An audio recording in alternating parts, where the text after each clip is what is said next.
Well, good evening and welcome to Crosstalk. This is a program where we look at some of the things happening in our country, and we also, at the same time, trying to put the cross right in the middle of it. Now, tonight we're looking at a very interesting topic. In the course of this week, there's a judgment that was given by the High Court that basically removed the requirement for a degree for presidents and other political positions, the governors, all those. So we want to find out, what then is leadership, and can you be a good leader without these kind of requirements? Now, to help us get a better understanding of this, I have two very able gentlemen. One of them is definitely not a stranger to this set. I'm talking about Gideon Thoranira, who is a governance and leadership expert. And then we also have John Kinuthia, who's also a leadership and governance strategies expert. Karibu, gentlemen. Thank you. Thank you. Let me start off from you, Thoranira. What's the first thing that came to your mind when you saw the judgment?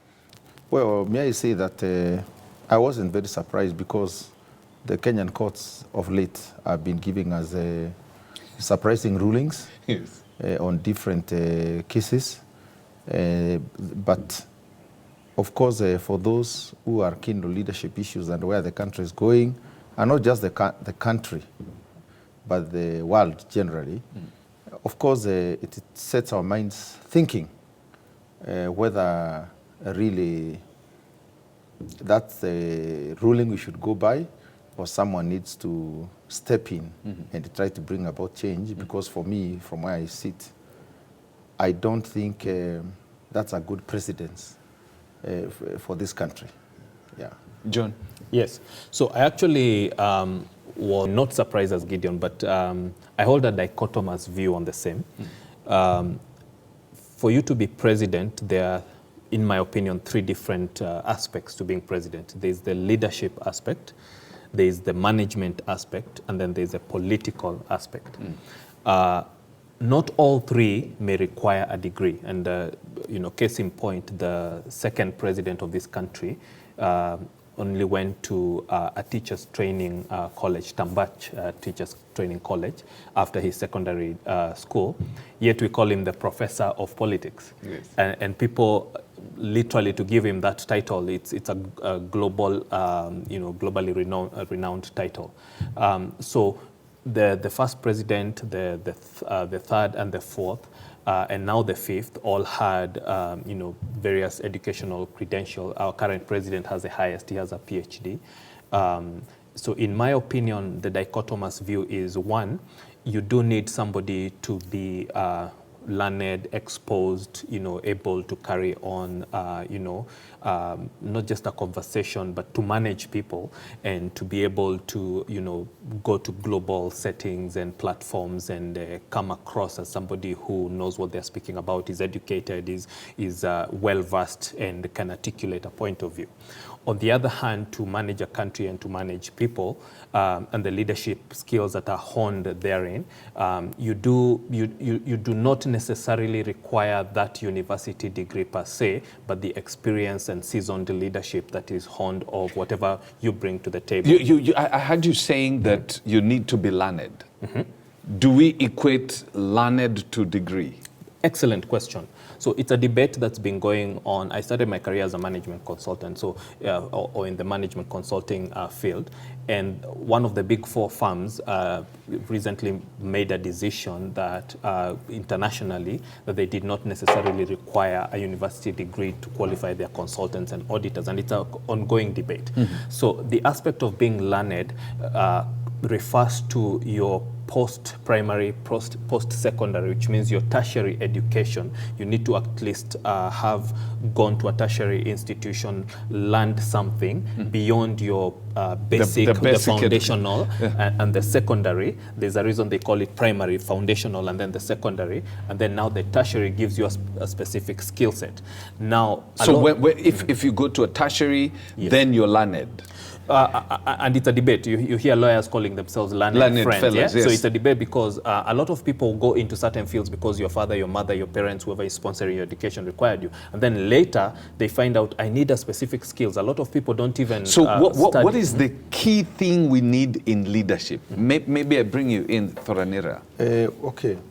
And probably, before we explain what are the key things we need, probably we even need to define, because it looks like some of the things that we believed leadership was are being taken away from it. So how briefly define it, and then what are the key things? Fred, I think from a leadership perspective, we as a country, and not just Kenya, but Africa and the other developing economies, you cannot live as an island. You cannot live on your own. And I want to submit that we have people who have offered tremendous leadership without necessarily having university degrees in the past. And we shouldn't say that people who do not have university degrees do not have capacity to think, reason, and rally people to a certain cause. But the world we are in today, just like my colleague here has said, requires that you should be in a position to understand what is happening, not just in your ward or constituency, yeah, But or your globally. county or country, but globally. Yes. For you to be able to plug into global issues, because very soon you will reach a point where you must work as one global unit. You have to be someone who understands what is happening globally. And then we can also talk of leadership. Are we saying if you don't have a degree, you cannot understand what You may is not happening understand, you may not globally? comprehend what is happening. Like now we are moving into, we are globalized, if I may say. We are technology driven. You must understand the various paradigms, you know, of different disciplines. You cannot be an expert in everything, but at least you must be able to appreciate what is happening in different sectors and different disciplines, you know, and the basis for that is good knowledge, which is founded on educational competence and ability, you know. Because even when you're a president, for example, you are not an expert in health, education, urban planning, no. But you can appreciate when they bring about issues in their sectors. You are able to respect professionalism, you know.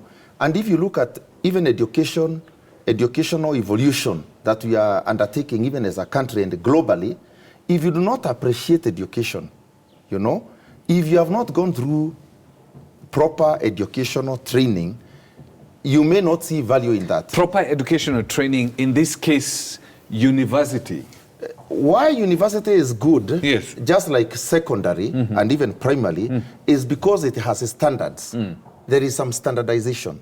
Even like when he talks about the big audit firms like KPMG and others, you know they have standards. And even when they do, like those, they do audit reports and financial reports, they say according to internationally acceptable standards. Now, if you have no basic understanding of those standards, honestly, you cannot really help us. And then it's a paradox because you find the same people who agitate, because some politicians may be very happy with the ruling of Judge Murima. Yes. But you see, we are still legislating on educational issues. Now, how can you talk about education? How can you talk about advancement of your capacities in various disciplines when you yourself, you do not have them, and you can't even comprehend?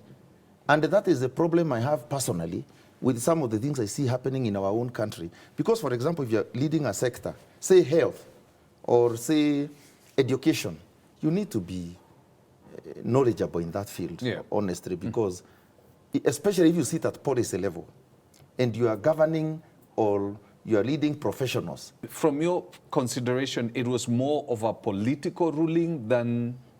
I cannot fault the judge, Yes. because a judge rules based on the facts that is presented before him. Judges and the rulings give us a foundation for debate. If we are to compare Because I think for the last maybe 4 parliaments, we've had very educated people. If we are to compare the kind of debates that we've had in these parliaments and the kind of debates that we had during the Kenyattas and the Moi, the early period, what comparison? Okay, let me step back to definitions. You asked about definitions. So a leader is somebody who can have a vision and articulate a vision that will take you to a future place, whether that future is an economic future, in the case of a country, lead you into your future. And then translate that vision into a mission, and then craft a strategy around that to take you there. And strategy is a Greek word that comes from the word strategos, which means like an army commander, army leader who takes you to an objective. Yes. Now, a manager is different because a leader who has seen the vision can hand it over to a manager who can manage to specific goals, to specific milestones, we call them KPIs, key performance indicators. Some people call them key success indicators, objectives and key results, and manage to get to that goal. Now, the difference between the two is that the leader sometimes has to think outside the box, while the manager has to manage within the box and the set rules, as my brother said, and the set confines of that particular vision or mission or strategy that they've been given. Now, we notice, case in point, some of the greatest leaders we have actually quit university that you referenced, Bill Gates, we have Steve Jobs, we have people who felt that, my brother used the word paradigm, that the paradigm perhaps needed a shift. They stepped out of the system, crafted a future-looking vision that sometimes is antithetical to what the education system offered them at the time. And some people thought they were crazy. They went to a garage and started tinkering with some things. Today we recognize those guys.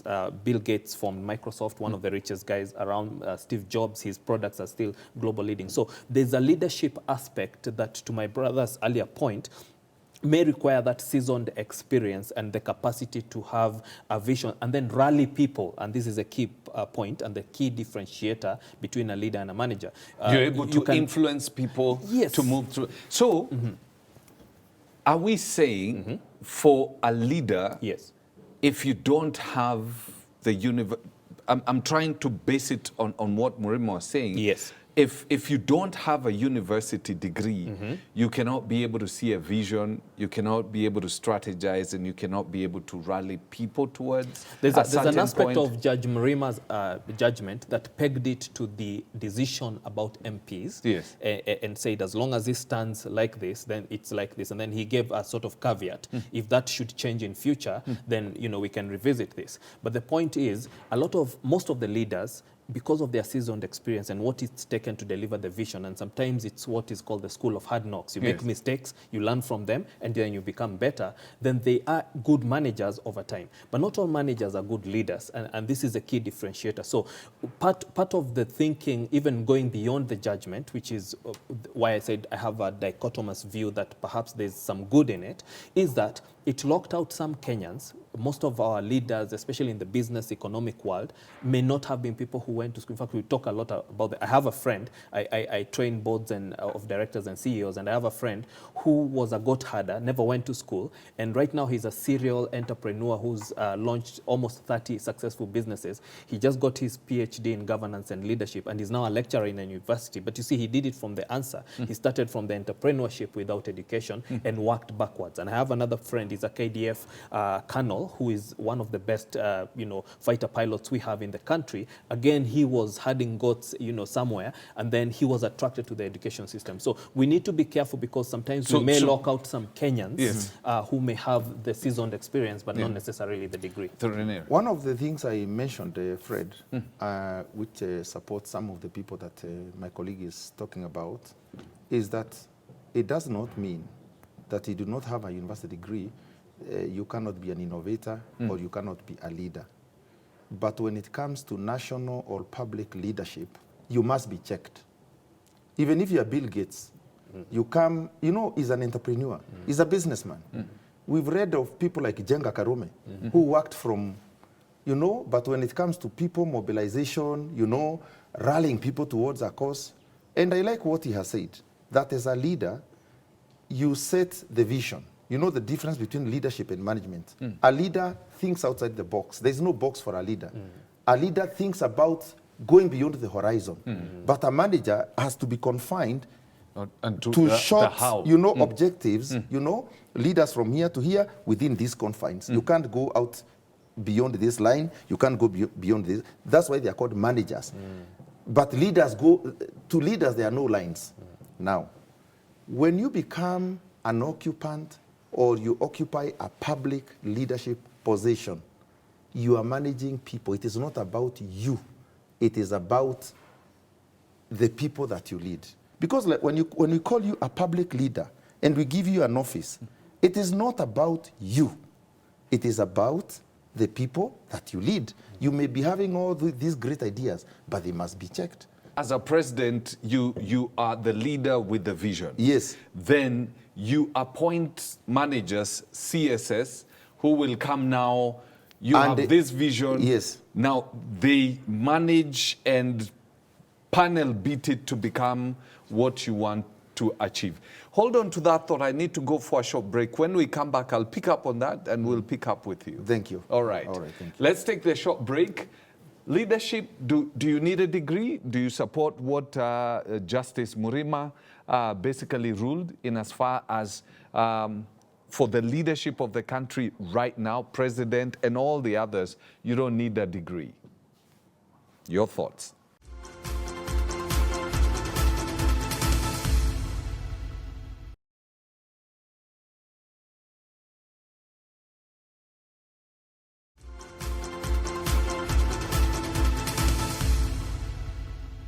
Welcome back to Crosstalk, and just in case you've joined us, we are talking about a ruling that was made early in the week where the judge said you don't need a degree to be a leader.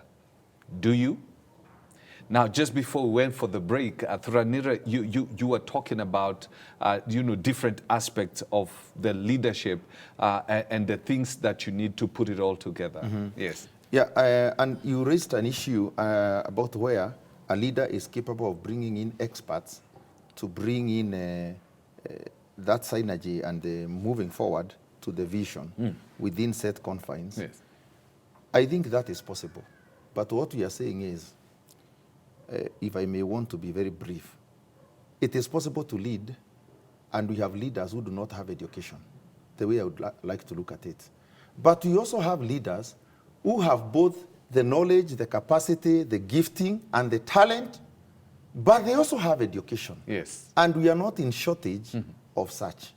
And I think to an economy like Kenya, where we have so much unemployment, but also so much potential within the people that we are leading, we need people who both have the leadership capacity, because education alone is not enough. But we are also saying education, knowledge of leadership and skills and capacity to lead, like the guys we have had in the past, it is very important. But we are saying in Kenya today and in the world today, if you want to be competitive, get people who have the knowledge, the entrepreneurial capacity, the understanding of what we need to do to move our economy and our socio-economics forward. But let's have also people who have that, plus education, because we want to waste time. Because why should we go for someone? It's just like the way we look at public appointments. Because I always wonder, we have people who do not have any criminal or any court issues. Yes. They are clean professionals, and apart from being professionals, they also are politically literate. Guys who are good, very clean, they do not need any of their time spent elsewhere. But we also have people who have so many issues on leadership, they don't meet the threshold. Yeah. They have a lot of cases. But we keep saying, like in Kenya, you are innocent until proven guilty, But we have guys who have no issues, and they are competent. Yeah. I want to apply the same to the issue of leadership and degrees. Why do we want a guy who always has demonstrated he can herd goats to richness or to wealth? But we also have a guy who can both herd the goats But he also has the knowledge. He can confront any global issue. If he's called to any global platform, he doesn't have to bring technocrats to think for him. Why should we waste that time? And then I want to give my friend a chance to talk, but I want to go back to the ruling of Judge Murima, because one aspect of courts and the rulings is justice.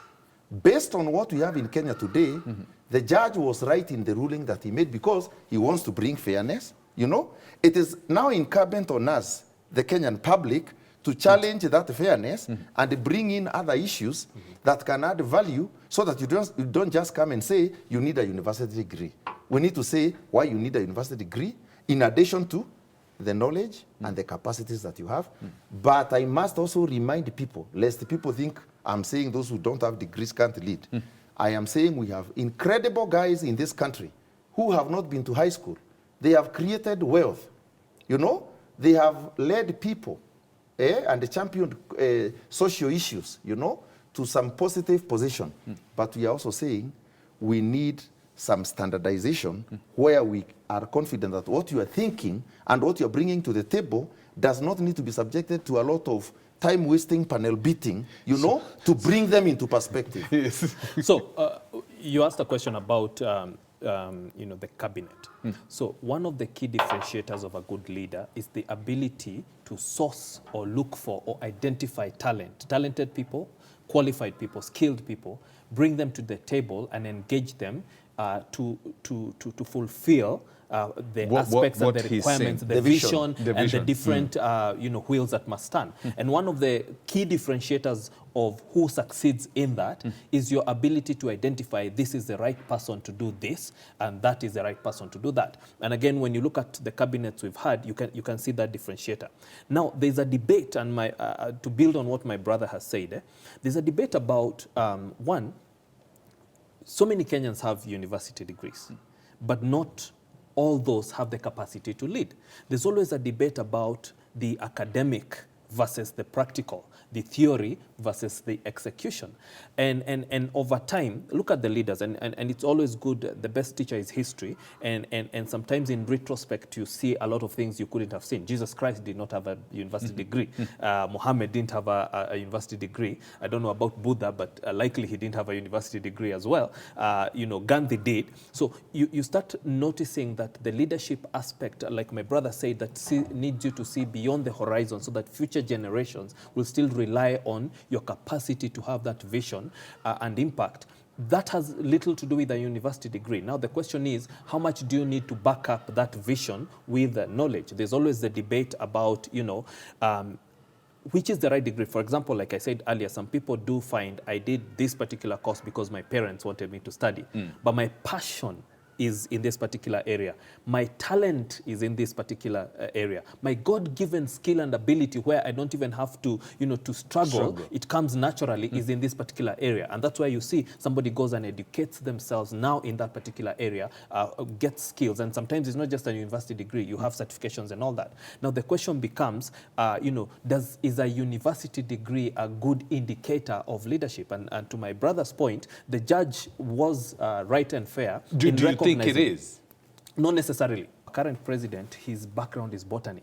He's all about plants and, you know, and all that. That has little to do with leading a country to where we need. But to my brother's point, it gives him a certain foundation. So I think to the last point Bwana Thuranira made is that the Kenyans now, the onus is on us. I always repeat a point that we as Kenyans are the board of directors of this corporate entity called Kenya, and we choose our executive, we choose our leaders. The onus is on us to look at those people and say, this person has been there, has done that, has delivered this, this is their capacity, this is their ability, and when they talk to us, we hear their ability. For example, a lot of Kenyans right now speak about the disconnect between Wanjiko, the person on the street, and the office holders. Sometimes people call them elites, they call them all kinds of names. Sometimes we hear dynasties and all these funny names that are thrown out there. But the point is, at some point, if we start requiring a certain cream of the crop, whether it's a university degree or you must have done this and that, then there comes this disconnect where the person on the street feels that person doesn't know, they don't know my pain. Yes. You know, so maybe we need somebody who's been there, done that, who's been broke, who's tarmacked, you know. So that you can come up with a solution for it. Exactly. Now, as we bring down the curtains on the show, I looked at the education system of the Scandinavian countries. What I noticed is that they take the creme de la creme of the education system and make them teachers. And these are the ones who bring up everybody else. In our country, Turanira, I'm really waiting. Yes. In our country, we do not. We take probably some people who should not be teaching to become the teachers. And probably hence the reason why maybe the value placed on the technocrats and all that is not that much. Our country needs to really think about education and academic success, and we need to think about what you have just mentioned, because in the world, we have what we call the Ivy League institutions. Yes. Kina Stanford, Kina Oxford, you know, Yale, Harvard. All those. And those are institutions that you cannot go just because you have the money. You must have the brains, you must have the knowledge, you must be able to reason with other people who are there, irrespective of the discipline you want to pursue. And in Kenya, in the past, and I think this is the case for Africa, you are able to trace a bright child from a very rural location. And today, those are the guys, the first generation of retirees, of engineers, of professors, you know, economists, who have really played a big role in this country. At the moment, we have reached a point where it is money that talks. There is no single university in Kenya today that can tell you, even with your money, you cannot do this. Because we have what they call bridging classes.